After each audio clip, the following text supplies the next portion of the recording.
Everybody, LK here, and today I'm doing another Twitter video responding to tweets on YouTube. Weird choice, but yesterday I did one, but it was about something I wrote. I wrote a tweet longer a couple of years ago about just things you could do when you're starting or when you're in the thick of fighting games to get better, get a better mindset, refocus. Today though, there was a tweet from earlier this month that has kind of stuck with me for the past couple of weeks. At first glance, I was like, to be honest, I was like, whatever, this tweet is kind of stupid. But as I thought about it, it made me think that, especially because a lot of people retweeted and liked it and talked about it, that maybe I should be thinking about this a different way. And that is this tweet from @BeautifulSwan. But words, let me move this out of the way. Whoops. Let's move this out of the way. Words and phrases that have completely lost all meaning and are just applied to everything now. And my initial, very adult response was, nah. Nah. But that's because it's how I feel. That's how I really feel. To me, all of these have pretty set definitions. There are a couple that are maybe open to interpretation a little bit, but in the end, it's like we need to agree on what things mean, because when we exchange tactics and strategies and talk about games and stuff like that, if not everyone's on the same page, then it's hard to talk about. This goes back to let's say Blaze Blue players memeing on SKD for the way he talks about games, and as a further point, the way I talk about games, we think similarly, right? But if you don't define things the same way, then you're not going to understand. This also includes jokes like, oh, the fuzzy arbiter, aka MASH, but it's actually a thing. That's a thing that you can do. So instead of just saying nah like an elitist, instead I will literally go through every single one of these and try to define them for you. All. And Beautiful Swan. Okay. Like I said, you can see it too. The number might be a little small, but it's 268 retweets, 856 likes. That's a lot of people who are on this lane. To me, I'm just like, whoa, that's a little problematic. So let's just start from the top to the bottom. So footsies and neutral, they're the same thing. First, get that out of the way. Footsies is just the old school way people would call it. Neutral is the new school way, post SF4. To me, that's the line.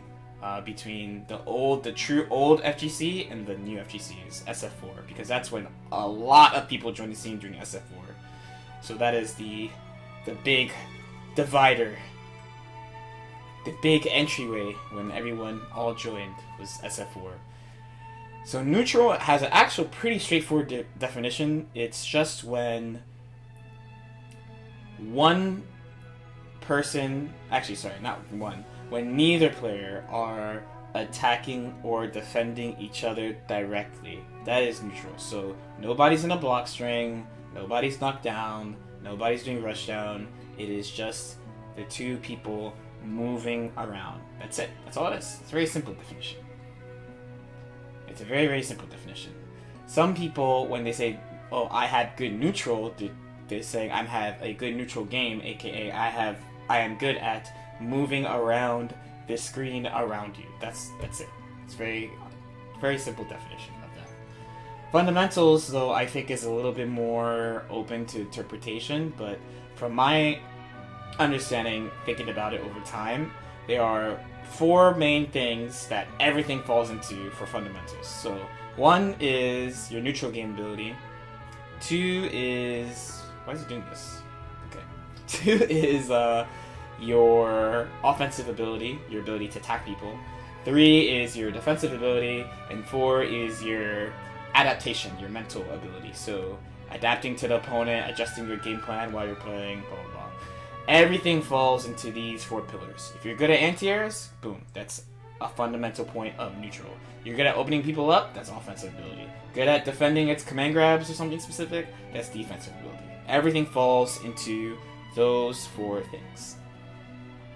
I think people could interpret that differently, but that is how I interpret fundamentals. it's not.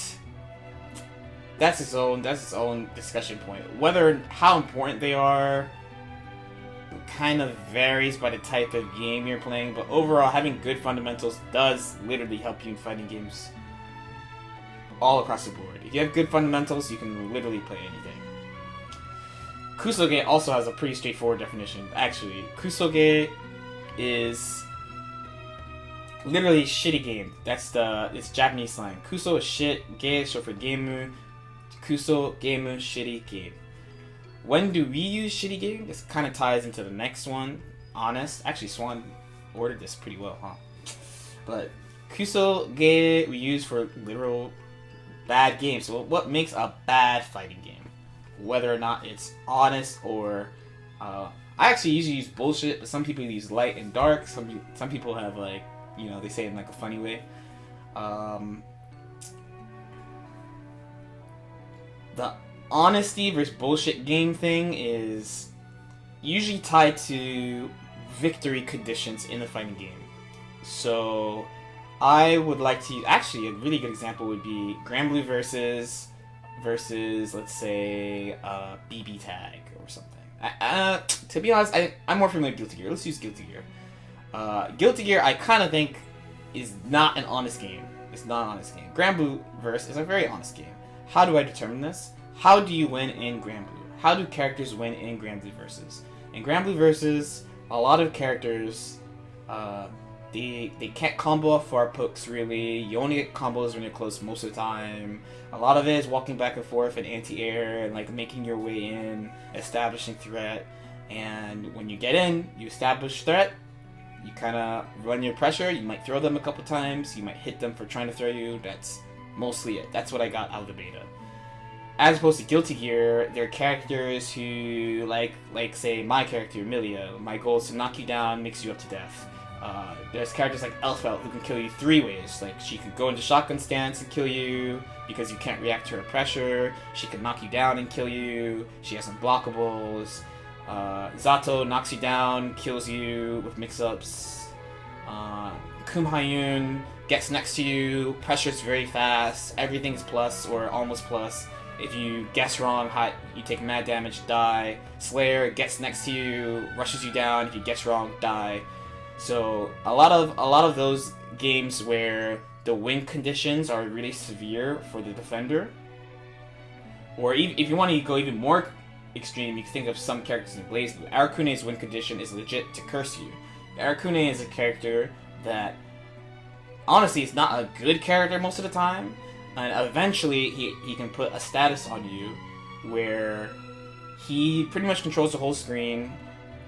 He gets in on you for free, he mixes you up, you can't see the mix-up, and you take a ridiculous amount of damage, usually close to death or you die immediately. So characters who have win conditions like that, if there are many characters in that game with win conditions like that, I would say that's a bullshit game.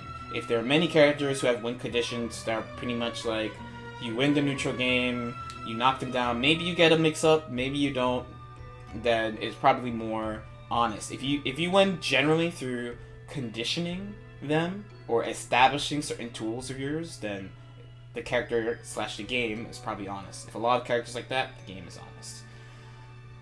So the extremes of this would be like Marvel vs. Capcom 3, pretty bullshit game. Infinite, pretty bullshit game. Dragon Ball to me leans on the bullshit side. GG on the bullshit side.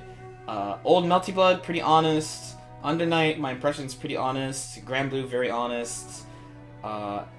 So you could just define it by the win conditions of the characters. That's all. Old game, I think this one's pretty straightforward. Anything before SF4 is old. Boom. That should be really easy. Anything before SF4 is old. SF4 was the revitalization, fighting game renaissance, whatever you want to call it. Anything before that is an old game. And I think it makes sense too. A lot of games before that are like sprite-based, or they're 3D, or look ugly. I think 3D fighters dodged that though, like Tekken. I think they dodged that fighting games are dead, period. But anything before SF4, old game. Easy. Set play. I have said set play in this video already without even looking at the list, but Set play is a little bit harder. A lot of people use this to refer to knockdown, and I think it's fine at this point. This one has been kind of redefined, but the actual definition of set play was your plan for when you knock the opponent down. That's all it is. So your specific plan for when you knock your opponent down. How are you going to do the high-low? How are you going to frame kill? What options are you going to cover? Etc. Like, that's all it is. It's generally, it's generally used interchangeably with Okuzeme, though, Okuzeme is literally attacking someone who's getting up, as opposed to set play, which is the plan for attacking them when they're getting up. That's it. Guessing, I don't even know how guessing became an ambiguous term, so I'm just gonna skip that. But broken is a nice one because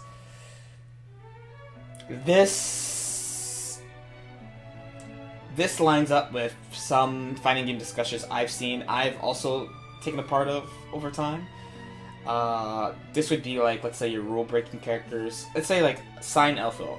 I have said famously that I thought Sign Elfelt single-handedly ruins the game, and I really, really felt that way. In hindsight, people agree that she was really ridiculous, but at the time, I caught a lot of heat for it. Rightfully so. I posted it after a salty loss. Rightfully so. Rightfully so. Whatever. I'll take that. But Broken is one that I actually do think is kind of really overused and used very liberally, because people use Broken for things that aren't broken. Broken is like, there's no answer. Like, it's that good. Like, it's overwhelmingly good when something is broken. Overwhelmingly good. People are saying like high-low, like, oh my god, the high and the low hit in the same frame, that's broken. Like, no, that's just mix-up, high-low mix-up 101. They should hit on the same frame if it's good, right? Broken is like, you can't beat it. Like, you really, really can't beat it. And in modern fighting games, it's not, if there are any, there are very, very, very, very, very few. Very few. Very few. There are even examples, I mean, if you want to use an old man pre-SF4 example, I remember, this is a pretty esoteric one. H&K, Toki, when he came out, he was really broken. They took how long? How long did it take H&K players? Like 2-3 years to figure out how to beat him? It took a while to figure out how to beat him. He was really, really, really, really busted. I haven't seen a character that strong in a long time. Okay. Anime Fighter. Anime Fighter, I think it's pretty straightforward. Some people say it's about the aesthetic, but at this point, I think it's just like, if it has air dashes, it's an anime fighter. Like, that's it. If it has air dashes, it's an anime fighter. The exception I give is to 3v3, like, team game, like your Marvel style, because, there's not really an anime game that's that. Like, the first one I played, honestly, is Dragon Ball. But besides that, if there's, like, air dashes, that's pretty much it. If, like, the movement is fast and there are air dashes, that's an anime fighter, like, straight up. Plays like Street Fighter, no run, unless it's a command run, no run, dashes, single jump, boom, Street Fighter. Plays like Street Fighter. You can say it. I think it's fine. I do actually think Granblue does kind of play like Street Fighter. Is that so unfair? The only difference between that game and Street Fighter is that you have a run. You have a run, but besides that, it's like no double jump, no air dash. You can't block while running, so that kind of makes it like dashes. I don't know what to say about those ones. Defensive option. Someone would have to tell me why that has lost all meaning, because that is another one that is so straightforward. It's very, very straightforward. It's an option you can use on defense. DP, defensive option, the game system mechanics that give you defensive options, your character's defensive options, options you are using while blocking, good options that you can use while blocking on defense. That one I'm like, I gotta find those tweets. So the last one I want to talk about then is balanced, because balance is actually pretty open to interpretation, right? So over time I've thought, as long as I feel like the characters are strong in the game. So Guilty Gear is definitely a really good example. I usually, while playing Guilty Gear really hard, any game really hard, I'll like make a tier list or whatever. And in Guilty Gear, I usually rate Potemkin like B plus. That's usually my lowest tier in Guilty Gear because I feel like the letter means something to me. It means the character is strong. If I thought he was shitty, if I thought he was trash, I'd rate him D tier or F tier or something. But I don't think he's trash. I say this a lot about Guilty Gear. One of the good things about it is that the characters are strong. Even the bad characters are strong. It's just that the good characters are better. It sounds silly. It's just the good characters are better than... Like, all the characters are good, just the best characters are even better. I played multiple games like this where the whole cast has strong points. It's just that the top tier characters have more strong points than the low tier characters, as opposed to some older games I played where there are literal bad characters. For example, BBCP has bad characters. Bullet is bad. She doesn't do shit. That game has bad characters that can't compete with Valkenhayn and Izue, depending on the version, or Lychee. Those are super good characters. Bullet was very bad. She was bad. In Guilty Gear, Potemkin is weak compared to other characters, not bad. Like Alpha, Johnny, Venom, they are very strong characters. Potemkin is good. He's like, he's not bad. He can't not do anything. Like, if he gets to the place where he's strong, he is strong. But his problem is he has to get there. Other characters have more strong points than him, but he still has strong points. An even more clear-cut example would be, let's say in 3S or something, you have Sean. Sean is trash, right? Chun-Li is godlike. Yun is godlike. Sean is literally bad. Like, he has no good points, or very few good points. Chun-Li, Yun, really, really good. Top tier. Really, really good. So, I like this kind of what keeps happening in fighting games recently, where like everyone is good, but it's just like the good characters are better and have more strong points. And I guess that's it. That's it for this one. I hope this helps somebody because, like I said, just the fact that this got so much engagement means a lot of people feel like this, I think. So maybe I could have done this a better way, but I felt like this was the most direct way I could just be like, alright, this is what this is.